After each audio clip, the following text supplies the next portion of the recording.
Quelle heure de pointe? Non, c'est pas à Montréal, là, cette question-là. Ici, il y en a pas mal tout le temps des heures de pointe par endroit.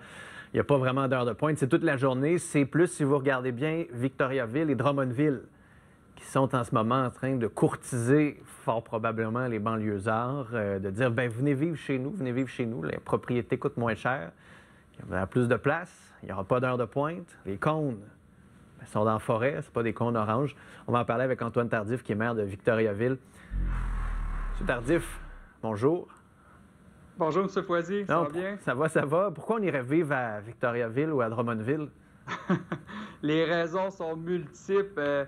Coût de la vie, entre autres, si on commence par ça. Une maison moyenne à Victoriaville, 275 000 versus plus de 500 000 à Montréal.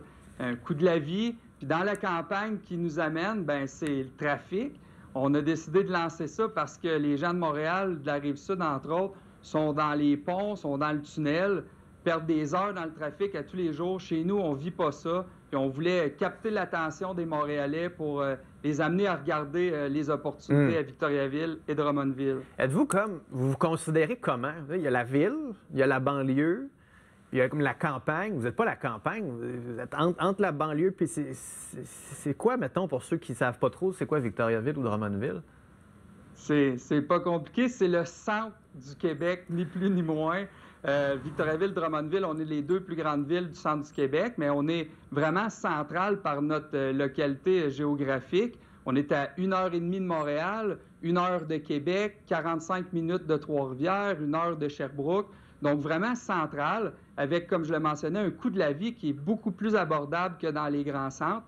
Puis tous les avantages pour les familles, les infrastructures sportives, les espaces verts, le plein air. Donc, on croit qu'il y a vraiment une opportunité à saisir maintenant. Puis on le voit avec le trafic qui s'intensifie à Montréal. Plusieurs sont probablement à se poser la question. Donc, on a voulu frapper dans le mille et déployer notre campagne dès ce matin. Puis, vous voulez dire, venez vivre chez nous, mais venez travailler chez nous aussi. Là, parce que si je vais vivre à Victoriaville puis il faut que je vienne travailler à Montréal, je m'allonge du temps de route, puis je garde encore mon heure de pointe, puis je travaille encore d'un cône. Fait que vous voulez que les gens changent de travail aussi, je présume, là. Bien, vraiment. Bien, en fait, c'est une combinaison des deux. On a des besoins au niveau de la main-d'œuvre à tous les niveaux, autant des métiers spécialisés que dans nos entreprises, que dans nos centres de santé. Donc, on a un besoin réel chez nous. On a aussi la filière batterie là, à Bécancour qui se développe très rapidement, qui aura un impact considérable sur les besoins de main-d'œuvre. Mais il y a aussi, par exemple, des opportunités de gens qui sont actuellement à l'embauche à Montréal, qui ont la permission de faire du télétravail et qui peuvent venir s'installer chez nous tout en poursuivant leur emploi dans la métropole. Donc, il y a vraiment des besoins à tous les niveaux. Il y a différentes opportunités. Puis on l'a vu durant la pandémie, les gens ont vraiment quitté les grands centres pour s'en venir chez nous.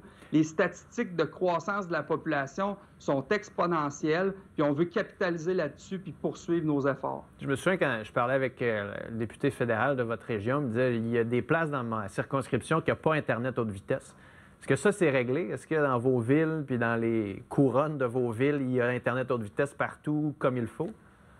Tout à fait. C'était un enjeu majeur, je dirais, mais le Centre du Québec a pris le taureau par les cornes à ce niveau-là et a lui-même entamé plusieurs démarches là, pour connecter l'ensemble du territoire. Donc, à Victoriaville, c'est la grande connectivité partout, dans la majorité des municipalités aussi de la région. Puis pour les emplacements qui ont encore un débit moindre, si on veut, là, dans différentes municipalités avoisinantes, là, c'est en cours de branchement. Donc, c'est plus un obstacle là, à attirer les gens. Sur l'eau potable, on l'a vu, par exemple, à Saint-Lin-Laurentide, qu'il y a des gros enjeux, là, parce qu'il y a beaucoup de monde qui sont arrivés, des nouvelles constructions, il y a beaucoup plus de citoyens, les réserves d'eau potable se font de plus en plus rares. Est-ce que ça, c'est un enjeu de votre côté? Vous voulez accroître grandement la population? Craignez-vous que dans 5 ans, vous vous retourniez et vous fassiez « Oh, il manque d'eau ».